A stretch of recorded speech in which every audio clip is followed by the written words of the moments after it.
Hello people, welcome to Gurukula. I'm Jay. So in my previous video, we might have seen what communication networks is. So today we will get a little bit deeper into what exactly a communication is. So in our previous video, we might have defined what communication is. So you might have remembered that communication is exchange of data from one point to other point. So this video is all about that particular data. So how a data will be stored on our system? So if anything has to be communicated, then it has to be stored somewhere. So how do I store my data on my laptop or my PC? In what form it would be? You might have remembered that your school teachers would say that your systems will understand only ones and zeros. But we could able to see data in various forms, so such as texts, images, numbers, audio and video, etc. So how is all this happening? So this video is to help you to just keep everything in place so as to take our video lecture further. So without any further delay, let's get into the topic.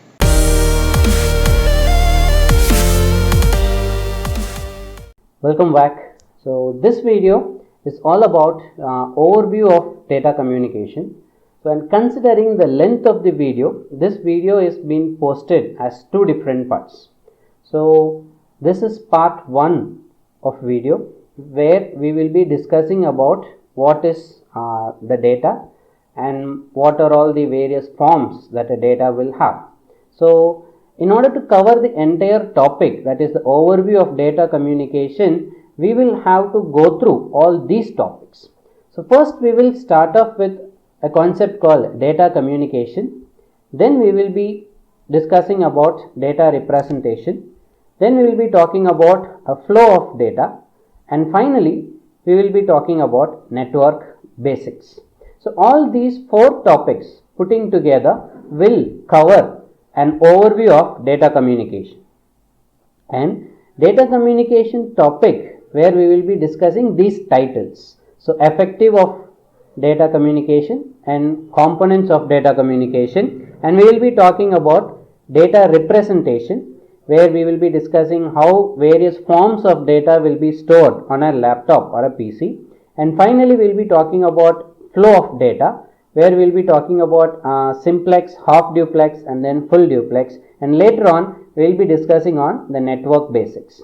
So this video we will be covering the first 3 topics, that is data communication, data representation and then flow of data.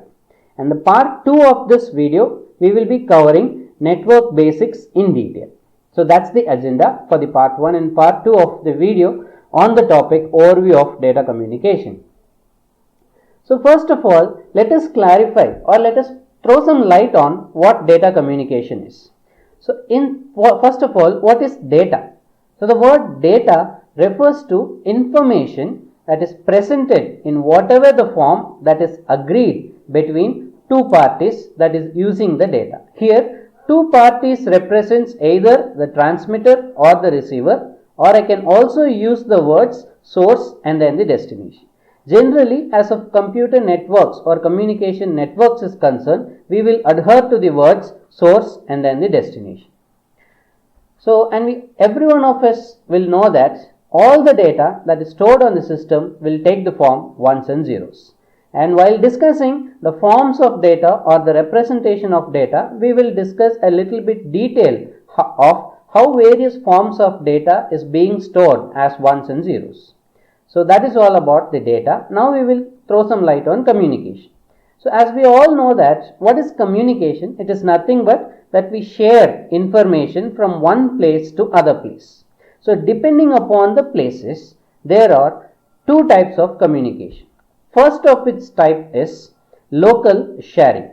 So local sharing is when I have an information or an idea to communicate with my friends who is sitting very next to me. So in this particular case, I have a data to communicate, and also I will be the sender and my friend will be the receiver who is sitting very next to me, so that I don't need any special setup or special arrangements or special architectures so as to communicate my data. I can simply speak out so that he can understand or he can receive the data, whatever I am talking to him. So this is as similar to face-to-face communication. So this type of data sharing is what we call it as local sharing. And on the other hand, we have another type of communication, that is what we call it as remote sharing. Now consider the same situation that I have some data to communicate and to my friend, and my friend is not nearby. So he is somewhere else on this globe. So in order to communicate my message, I cannot communicate my messages as like face-to-face communication. I will have to get the help of some additional setup here, maybe a telephone or internet or any kind of thing. So a special kind of architecture is required in between myself, source, and my friend, destination, so as to successfully communicate the data from my phone to my friend's phone. And this type of sharing the data is what we call it as remote sharing. And the very best example for this remote sharing is conversation that is carried out over the phone. As the course progresses, you will be getting familiar with what local sharing is and what remote sharing is. So next to talk about data communication. So data communication, to put it in a very official definition, so it is an exchange of data between two devices via some form of transmission medium, such as a wire cable, or it can be a wireless medium as well. So for data communications to occur, the communicating devices must be a part of a communication system. So what do you call a communication system? See, a communication system will have various components or various parties that is integrated so as to perform a particular task. That is what we call it as communication system. So here in this particular picture, you can see that we have a sender, we have a receiver, and both the sender and receiver is being connected through a transmission medium. And also you can observe that the transmission medium could be a wired medium or it can be a wireless medium as well, through which my messages will be passed on. So my messages can take different forms. And also you can see another word called protocol. So we will be discussing about protocol in a minute. So now, how do I check the effectiveness of data communication? Now you all know what data communication is. It is transfer of information or exchange of information from one point to other point. Now, how do I check the effectiveness of data communication? How effectively my data have been transferred? So for which you will have four fundamental characteristics. First of all, it is correct delivery. The source or the data has to be delivered to the correct destination or to the intended destination. So this is the very first requirement to check the effectiveness of the data. The second one is accuracy. The system must deliver the data very accurately. Here, accurately represents the data should be unaltered. And the third parameter is timeliness. So there should not be any unacceptable delay between the transmission of the message and then the reception of the message. So the data delivered very late or actually useless. And the final one is jitter. So jitter refers to the variation in the packet arrival time. So it is an uneven delay in the delivery of audio or video packets. So if there is any uneven delay in the reception of the packets, then that is what we call it as jitter. So all these four fundamental characteristics has to be ensured to be in a correct proportion so as to achieve an effective data communication between source and then the destination. So next, talking about the components of data communication. So this is the various components that is required for communicating a data from one point to the other point. So first I need a sender, message. So message is nothing but it is an information which we have to communicate from one point to the other point. And second one is the sender, who is actually sending the message, and third is the receiver, who is actually receiving the message, and you need a transmission medium. So this is the physical path through which my messages are being traveling. And finally, you need a protocol. So what's a protocol? It's nothing but a set of rules and regulations that will govern the effective data communication. And don't get confused among what's protocol and what algorithm is. As the course progresses, you will get clear understanding of what protocol and what algorithm are. Both are not the same, both are different. So just to sum up the data communication part, we have seen two topics, that is effectiveness of data communication, and then we have seen the components of data communication. So in the effectiveness of data communication, we have seen 4 parameters such as correct delivery, accuracy, timely delivery, and then jitter. And in the components of data communication, we have seen the various components such as you need a message, you need a sender, you need a receiver, you need a transmission medium, and finally a protocol.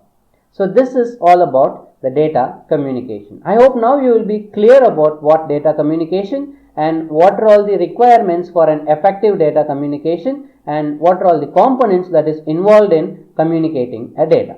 So now let's go ahead and see how the data are being represented. So data can be in any form. So as we see in our real life, we come across various forms of data. It can be in a form of text, it can be a form of images, or it can be a form of audio, or it can be in a form of video. So irrespective to the form of the data, all these differentiation is only for the human being.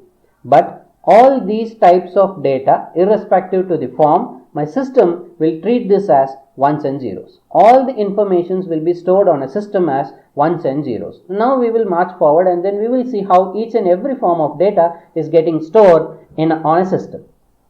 So first, how do we represent a text? So all the alphabets we can call it as a text. Let it be in capital A to Z or small a to Z. But in data communication, the text will not be saved as such. So any alphabet that you take from A to Z of capital form or in the small form, different sets of bit pattern will be assigned to represent a particular text. So each and every set is called as a code, and then a process of representing a symbol is what we call it as coding. So let's take for an example, any alphabet from caps A to Z or small a to Z is being assigned an unique bit pattern, and finally that will be converted to a special type of code. We call it as American Standard Code for Information Exchange, that is ASCII code or ASCII code. So now we will see an example how A will be stored on the system. So if we have an alphabet A, there will be a special unique bit pattern that is assigned to this particular alphabet, and that will be stored in a form of digital number, that is 65. Similarly, you have different ASCII values for each and every alphabet or each and every key that you see on your keyboard.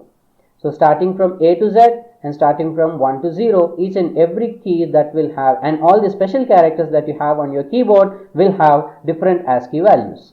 So when you tap a key on your keyboard, my keyboard is just transmitting the ASCII value, and the processes that is available inside my system will understand only the ASCII value. So this ASCII value will be converted to corresponding alphabet, and that is being displayed on my screen. So this is an internal process that is happening inside the system so as to represent the text. So next, coming to the representation of numbers. So how do we represent numbers? So numbers are also represented by a bit pattern. However, a code such as ASCII code is not being used to represent a number, but a number will be directly converted to a binary number. And I hope you guys know that what binary number representations are and what decimal number representations are. You very well know about the number representation systems. So it is simply a numeric from 0 to 9 which is represented in a binary value. And why do I represent all my numbers in a binary value? Just to make my mathematical operations simplified. So this is just an example. 0 will be represented as 4 bits of zeros, 1 will be represented as 0001, 2 will be represented as 0010, and so on. So the length of the bits used to represent a number depends upon the application and depends upon the requirement. So next, talking about the images. The very interesting part is, how do we store images on a system as ones and zeros? So let us start from really a very simple example. Consider that this is going to be the image which I wanted to store on my laptop. So how do I store this? This particular image can be viewed as a capital I particular format. So this is only for the humans, but we know that the system will understand only in a form of ones and zeros. So how do my system convert this as ones and zeros? And we very well know that an image is nothing but quite a lots of many number of pixels connected together, or group of pixels is what we call it as a picture. So what my system does is, it will put it on a grid. So let us, in this example is concerned, we can see that here it has 8 pixels in the row and 8 pixels in the column. So in order to store this particular image, I need 64 pixels so as to store this particular image. So how do I store this? Depends upon the color. So here in this particular image, there are 2 colors. One is white and another one is black. So I will take 1-bit representation for this. So binary 1 will be representing white color and binary 0 will be representing the black color. So when I replace all the white pixels as 1 and all the black pixels as 0, and when I replace the same grid again with the binary values, I will end up in this particular value. So this will be the ones and zero form of the image what we are seeing. So this ones and zeros will be stored on my laptop or system. And whenever I retrieve the information, the images will be restored based on the ones and zeros that is being stored on the system. So next, let me take a little bit of advanced example. Now I wanted to represent this particular image. So this particular image is really colorful, and then how do I store this particular image on a laptop? So now the procedure remains the same. I will be dividing that into pixels. So each and every box is what we call it as a pixel. And you all very well know what pixel is. Pi represents picture, EL represents element. So that is an pixel element. So a smallest part of a picture or a smallest element of a picture is what we call it as pixel. Fine. So now, how many bits do I require to represent this particular image? Compared to my previous image, there are only 2 particular colors. One is white and another one is black. So here in this particular image is concerned, we have quite a lots of colors. So totally, how many colors are there? We have white, red, green and black. So totally we have 4 colors to be represented. So we need 2 bits of binary information so as to represent 4 colors. So 00 will be representing white, 01 will be representing black, 10 will be representing red, and 11 will be representing green. So when I replace all these binary values in the pixel, then I will get this particular form of data. So now I have converted the image into ones and zeros form. So this is how my image will be stored on the system.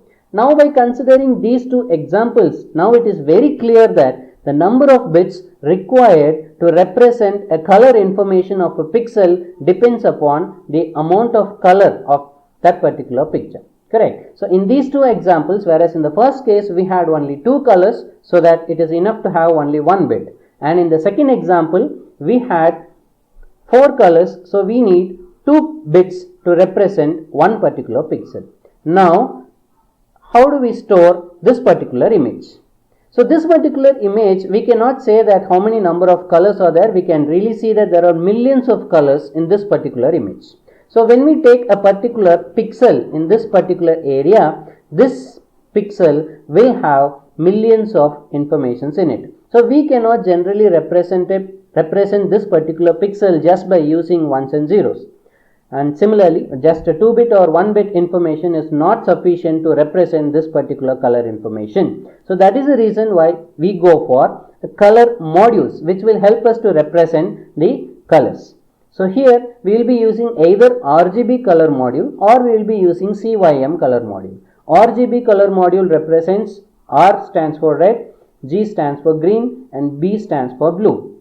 And in CYM color module, C represents cyan, Y represents yellow, and M represents magenta. So these are the two equally important color modules where we can actually represent more than 6 million color shades. How is it 6 million? As you could see over here, in RGB color module, the R band varies from binary number 0 to 255, where 0 is the darkest side and 255 is the brightest side.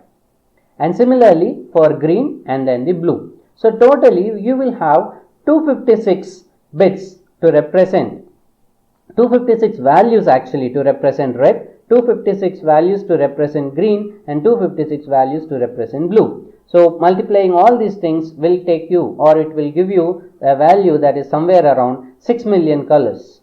So 6 million colors can be represented by using this particular thing. So we actually need 24 bits of information to represent one particular pixel. So first 8-bit represents the R value, second 8-bit represents the green value, and last 8 bits represents the blue value. So total 24 bits of ones and zeros will be used to represent the color of one particular pixel. So this is how the images are being converted into ones and zeros. Hope you got an idea now. So next, coming to the audio part. So how will we store audio as ones and zeros? So initially audio is nothing but it is in sound wave which you will get when you are vibrating the air molecules in the surrounding.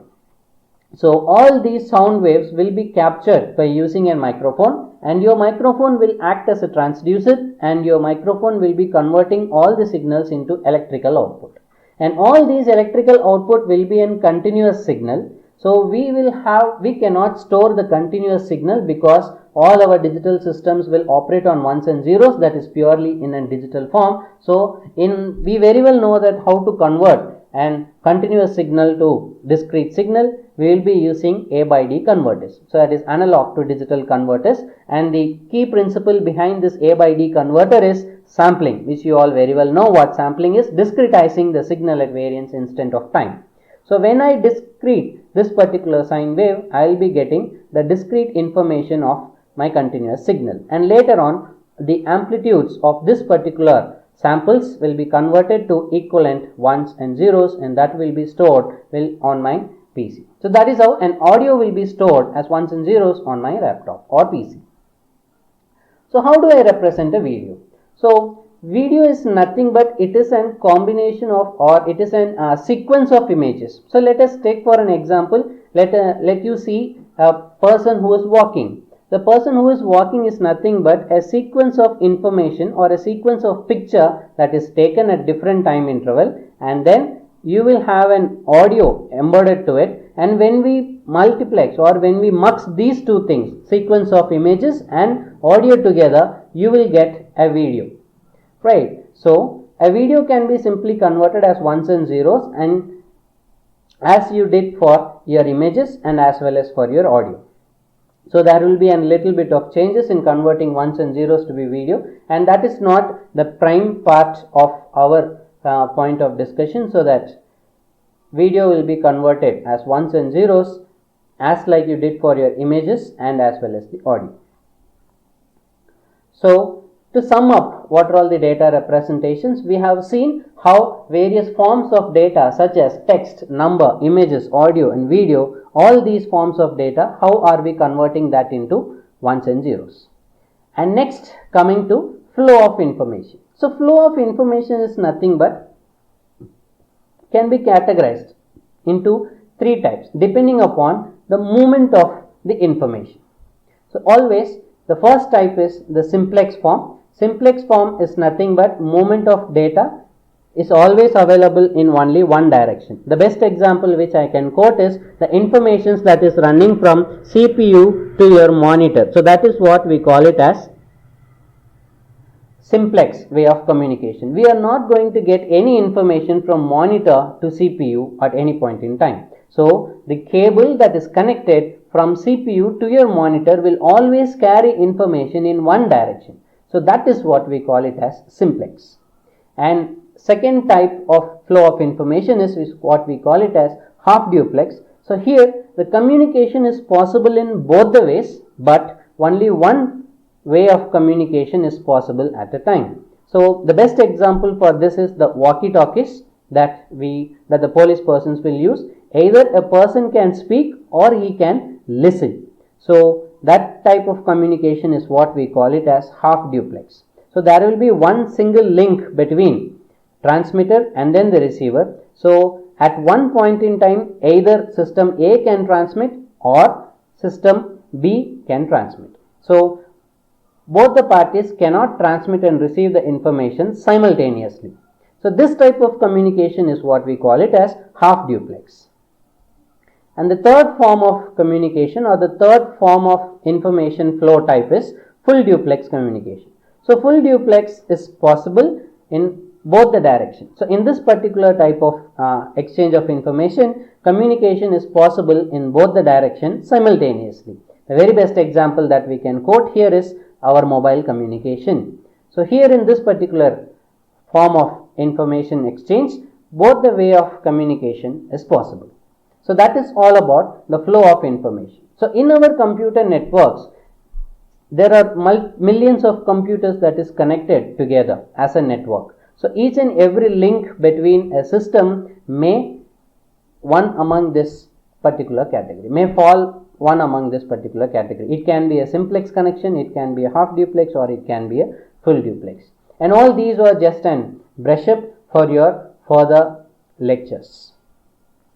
So just to summarize what we have seen so far, we have seen the flow of data where we have seen simplex, half duplex and then full duplex. So simplex, it can carry information only in one direction. Half duplex, it can carry information in both the directions but only one direction at a time, and where a full duplex, communication can happen in both the directions simultaneously.